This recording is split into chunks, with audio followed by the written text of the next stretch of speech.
అప్పు కూడా రాజకీయ ఆయుధం అవుతుందని ఎవరూ అనుకోరు. అలా అనుకుంటే సుమతి శతకకారుడు కూడా అప్పిచ్చువాడు వైద్యుడు అని పద్యం రాయడు సరికదా. అప్పుగోల ఎందుకులే అని తప్పుకునేవాడు.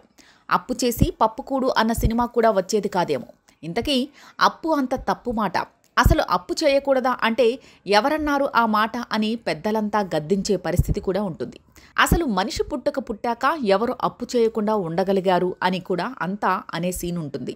జీవితంలో ఎవరో ఏదో సందర్భంలో అప్పు ఖచ్చితంగా చేసిన వారే. ఆఖరకు కలియుగ దైవం వెంకన్నబాబు కూడా అప్పు చేసి ఈ కలియుగం అంతా కుబేరుడికి తీరుస్తూనే ఉన్నారు అని కూడా పురాణ గాథలు ఉన్నాయి. ఇవన్నీ పక్కన పెడితే రాజకీయాల్లో కూడా అప్పు మాట లేకుండా సజావుగా పాలిటిక్స్ గప్చుప్గా సాగిపోయిన కాలం ఉంది. కానీ ఇప్పుడు కాదేది అనర్హం అన్నట్లుగా అప్పులు కూడా సీరియస్ పొలిటికల్ ఇష్యూగా మారుతోంది. అందుకే అప్పులు చేసేవారు కూడా ఇప్పుడు ఏదేదో తప్పులా ఫీల్ అవుతున్నారు. ఇక అప్పులు ఎవరికి లేవు అని మళ్ళీ ఆరా తీస్తే కేంద్రంతో సైతం దేశంలోని అన్ని రాష్ట్రాలకు ఉన్నాయి. అయితే అప్పు అన్నమాట వింటే ఎందుకో నెగిటివ్ సెన్స్ వస్తుంది. అప్పు ఎవరు చేస్తారు అంటే సంపద సృష్టించలేని వారు, చేతగాని వారే అన్న పరమార్థం అందులో వస్తుంది. అందుకే అప్పు మీద ఇంతటి హాట్ డిస్కషన్ సాగుతోంది. ఏపీలో చూస్తే ఎన్ని అప్పులు ఉన్నాయన్న దాని మీద ఎవరి వాదన వారికి ఉంది. అప్పు 6.5 లక్షలే అని వైసీపీ అంటుంటే కాదు 9.5 లక్షలు అని అసెంబ్లీ సాక్షిగా చంద్రబాబు చెప్పారు.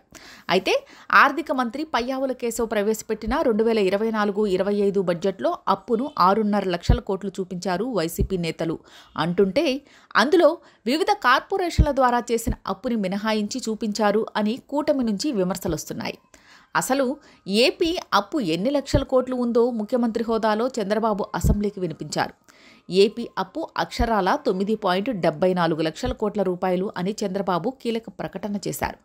ఇందులో సివిల్ సప్లైలు, power sector, corporation, public account వంటి వాటిలో అప్పులు పెద్ద ఎత్తున ఉన్నాయని సభకు బాబు వివరించారు. అయితే 2023-24 ఆర్థిక సంవత్సరం పూర్తయ్యే నాటికి ఏపీకి ఉన్న అప్పు 6.46 లక్షల కోట్ల రూపాయలు అని పయ్యావులు చెప్పారు. దీని మీద రాద్ధాంతం అయితే సాగుతోంది. బడ్జెట్ మీద మీడియా సమావేశంతో జగన్ మాట్లాడుతూ కూటమి ప్రభుత్వం ఏపీలో అప్పు 6.46 లక్షల కోట్ల రూపాయలు అని చెప్పిందని గుర్తు చేశారు.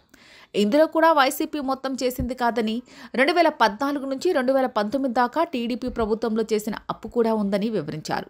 తమ 5 ఏళ్ల పాలనలో చేసిన అప్పు 3 లక్షల కోట్ల రూపాయలే అని వైసీపీ అంటోంది.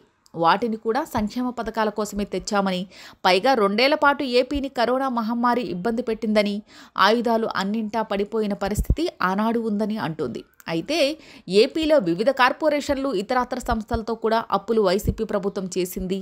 అవన్నీ కలిపితే మరో 3.5 లక్షల కోట్లు అంటూ చంద్రబాబు అసెంబ్లీలో తాజాగా ప్రకటించారు. మరి దీని మీద వైసీపీ నేతలు ఎలా రియాక్ట్ అవుతారో చూడాల్సి ఉంది.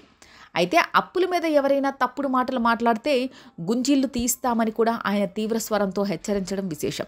సో అప్పుల మీద హీట్ ఎక్కించే డిస్కషన్ ఇంకా సాగుతూనే ఉంటాయని అనుకోవాల్సిందే.